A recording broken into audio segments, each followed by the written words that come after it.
All right. Well, hello, everyone, and thank you so much for tuning in for our really exciting series that Eventing Nation is starting with Peter Gray. Peter Gray is a world-renowned dressage judge. He's been all over the world to judge some of the best riders in the world. He's freshly back from Aachen, and he will actually be a member of the ground jury for this fall's FEI World Championships for eventing in Italy. So we're very honored to have Peter join us for this first of hopefully what is many videos that we're going to be doing, where he and I, mostly him, are going to sit back and watch some famous tests that we can all learn a few things from. And I thought it would be really interesting to just kind of talk to Peter about what he's looking for as a judge at this level, how we can take some of these techniques to our own writing, and just kind of hear his perspective from all of the years of experience that he has, not only as a judge, but also as a writer. So, Peter, before we get started with today's test, I'd love to just kind of first hear your reaction about getting to judge at Aachen. I think that was the first time at Aachen for you. How was that? Do you get starstruck as a judge? Just tell me how that feels. Hi, well, first of all, thank you for having me on the show. I'm really interested in the system of judging and educating other riders about what the judges are looking for. So I think these types of opportunities are very useful for everybody. The experience in Aachen was incredible. I've never judged in such high-level company, but I would say the crowds were the things that really impressed me, both to judge in front of a crowd like that and also to ride in front of a crowd. It's not something we get to do too often unless you're a Land Rover. So that in itself was really exciting, and the crowd is just not your normal crowd in Germany. They're very knowledgeable. They're very enthusiastic. They will let the judge know if they disagree with the score. They really love to cheer on the hometown favorites. It's a great experience. 50,000 people in the main stadium, a 5-star CDI, dressage, and CSI show jumping going on at the same time. So lots of action, lots of trade fair, parties, music, just an incredible atmosphere. It seems like it. I mean, I can't even imagine what it would be like to be there, but also to be such an integral part of the competition too. Yeah, the integral part of the competition being a judge, it really wasn't any different from judging any other important competition. Every time we had a break in between blocks of riders, I refresh myself and would come back and sit down at the table and say, okay, refocus. You've got to pick up with your judging in the same mode that you left it this morning at 8 o'clock or at 11 o'clock.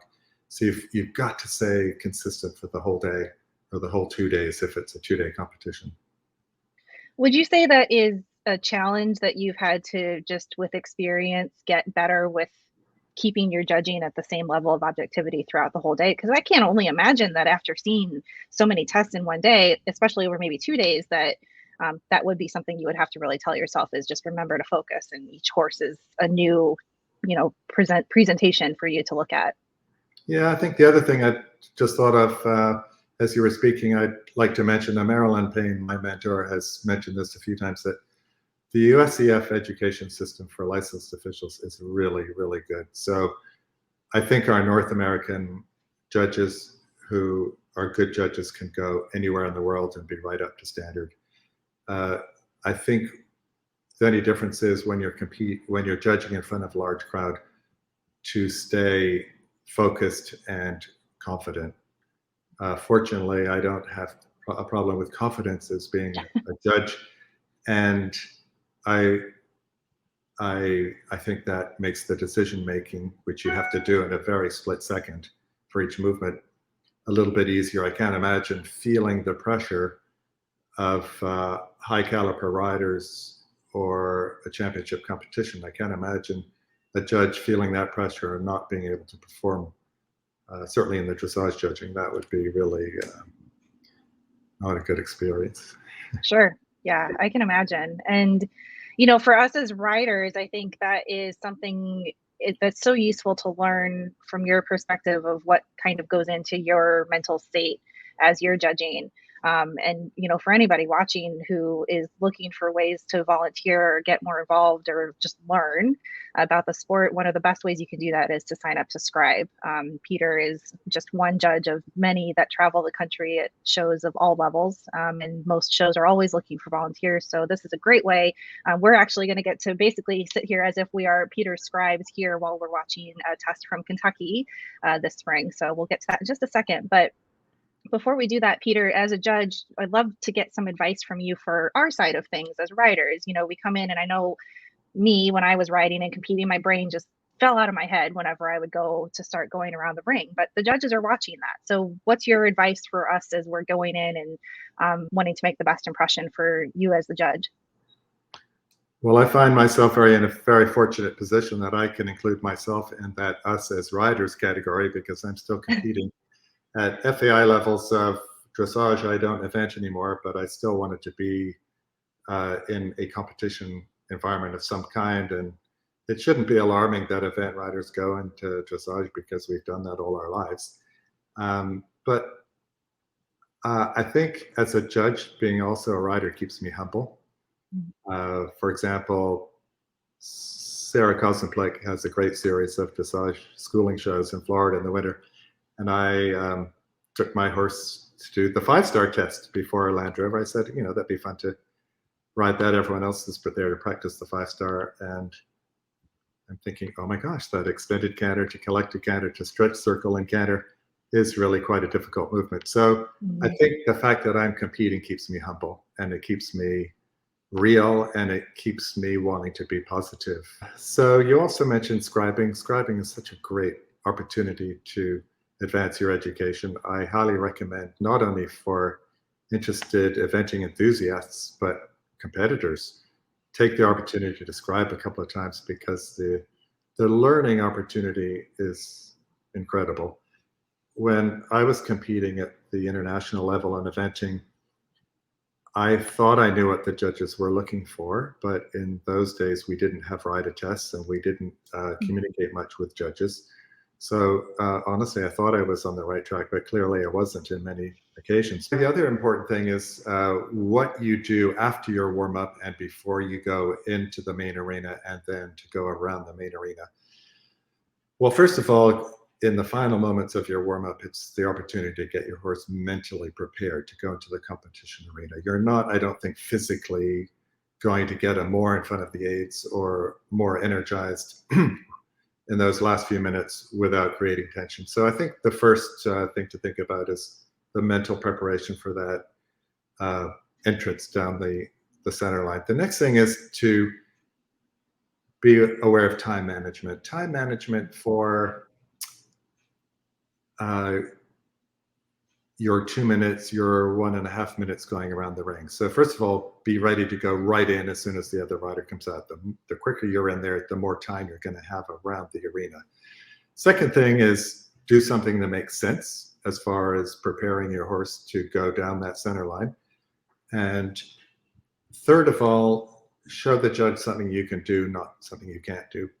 In other words, I had a rider recently at an FEI competition, spent a lot of time dilly-dallying and walk, waiting for the bell to go. And it just so happened the walk was very lateral and not a good quality gait of this particular horse. So my advice to her would be never walk unless until you have to. So already I'm thinking, oh my gosh, that walk is going to be a 5.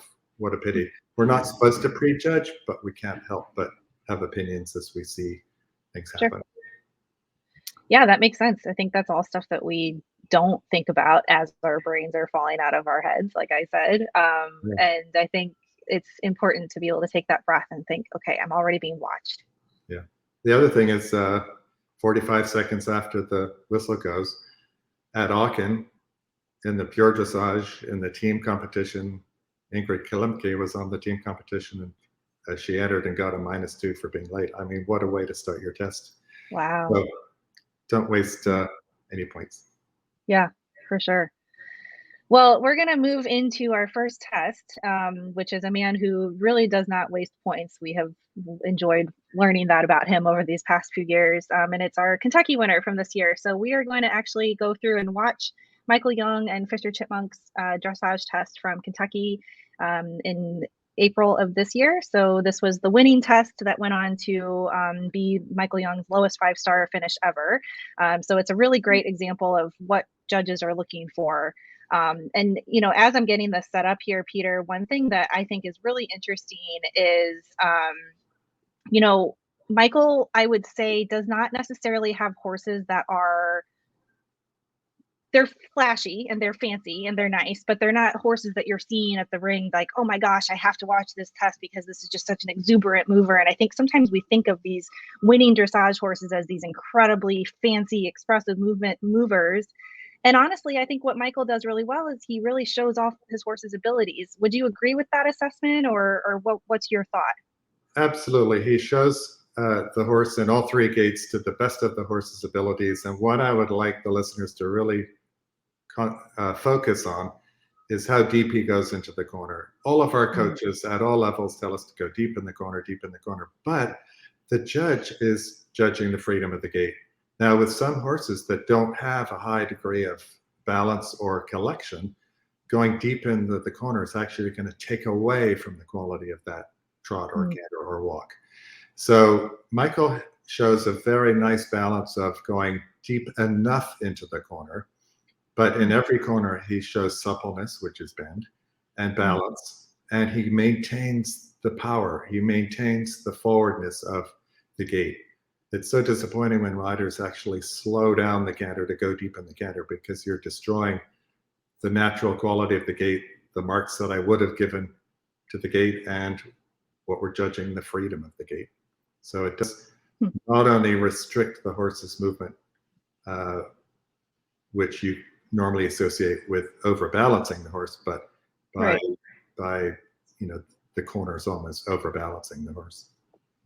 That's very interesting. I think a very good tip for a lot of us who have had that deep in the corners drilled into our heads.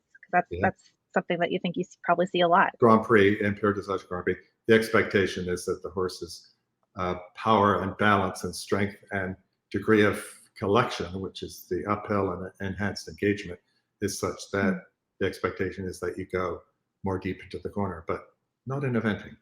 Interesting. Okay, well, any other preamble that we think we should have? Maybe we should talk about the new harmony mark also before, so that's something that we can watch with this in mind, because this is a new feature of the dressage test that the previous marks that for rider and that sort of thing are no more, and we are now just working with one harmony mark. Can you talk a little bit about that too? Yeah, I think we have a little bit of, as judges, a little bit of a poetic license to do our own thing. We've got to follow guidelines of pathway of training, but for me, what influences me with the harmony mark is how I was ridden, how I was taught to ride and train a horse, which is with compassion and softness and forward thinking. One of my favorite comments to write at the bottom of the dressage test is happy horse equals happy judge. So I want to see a happy, harmonious performance. I give a lot of credit to riders that ride beautifully and horses who are confident in the connection, maybe lacking a little bit of balance, but showing that the training is correct. Really interesting. I think that mark helps to, like you said, give you that poetic license. So, well, without further ado, let's go ahead and dive into Michael Jung's test. Before we get started, I just want to give a massive shout out to everybody at the USEF Network who provided the live stream for us, as always, from Kentucky, and has also generously provided these videos for us to go back and analyze now. So we'll have a couple more videos from Kentucky of this year coming your way. And I think we'll hopefully open it up to have, you guys submit your videos from time to time. And we're also going to take requests for videos that we should go back and watch from eventing years past. So I'm going to hit play, and I will shut up and let Peter basically talk us through as if he is judging this test, and we will just watch and learn. So Peter, take it away. Okay, so the canter entrance was very balanced. Somehow he gets this halt pretty much immediately, but without being abrupt, which is a real art. He was prompt into the trot with no walk steps. And what I loved is the C-track right was like a half 10-meter circle with bend. The second movement is medium trot, beautifully done, uphill balance, very engaged, and the tempo does not change. Beautiful outline as he goes through the short side, and he develops the half pass using the bend in the corner that he created between F and A, and he goes right into that half pass without missing a step of the tempo. These 8-meter circles, I think, are very difficult. We want to see suppleness and balance. He showed both of those things, the shoulder into the right. He maintained the right bend. So scores-wise, I'd be giving 8 for the medium, 7.5 for the 8-meter circle, 8 for the shoulder in. This extended trot, I would go for a 9 there, and 8.5 for the transition to collected. He was engaged and uphill. Again, using the right bend he created between A and K to go smoothly straight into that half pass. That would be a 9 for me. He maintained cadence and suspension in the trot. The other 8-meter circle was 7.5. That would be a little bit better as far as the balance goes. So 8, flexion, suppleness, angle, another 8.5. The transition to walk at C, this is medium walk. He allowed the horse to go into a free walk frame. So that would be 6. Now we're in extended walk. This would only be a maximum of 7 for me. The pole needs to be lower at the same level of the wither and the nose more forward. The nose didn't come more forward. Now we have a transition at E to another short diagonal in medium walk. It's difficult to see from the screen right there, but I love the position of the nose. Yes, for medium walk, only 7 because the pole needs to be higher, probably 7.5. Because the horse is using his whole body loose. This is more of the frame we want to see in medium walk. Lovely outline, the nose slightly ahead of the vertical, which is where it should be. My goodness, if there was ever a 10 for the halt, that would be a halt. The rein back, uphill, diagonal pairs, could be more prompt into the canter, but just a beautiful smooth transition.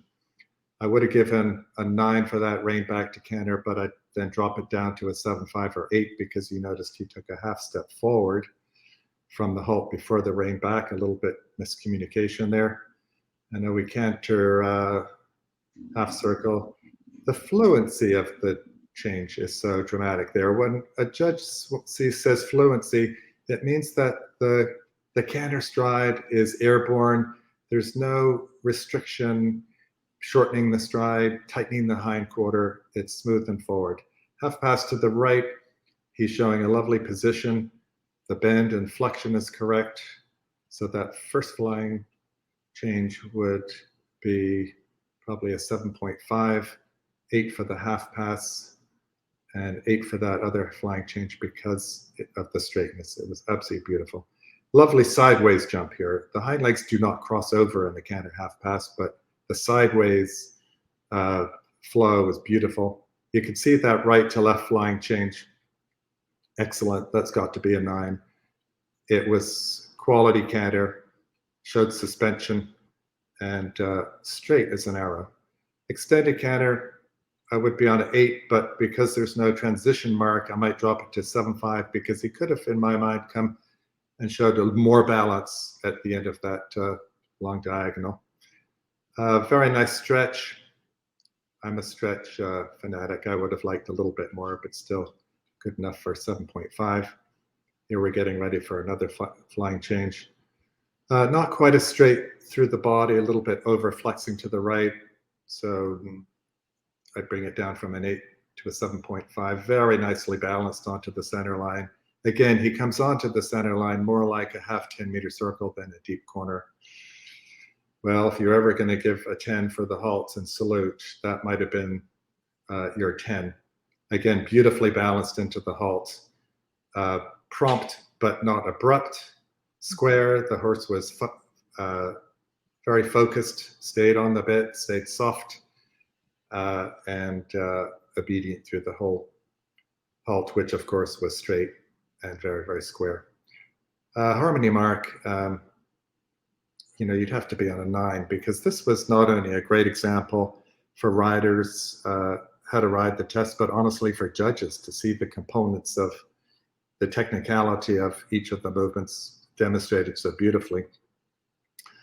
It isn't the fanciest horse in the world, but he has what we call cadence. Cadence is where the tempo of the gait, let's think of the trot, does not change. It's 1-2, but when we add energy and create a little bit of suspension, which we call impulsion, and if that's consistent through every step of every movement, this goes a long way to securing very high marks from the judge. Beautiful walk as he is leaving the ring. Very proud horse, very proud rider.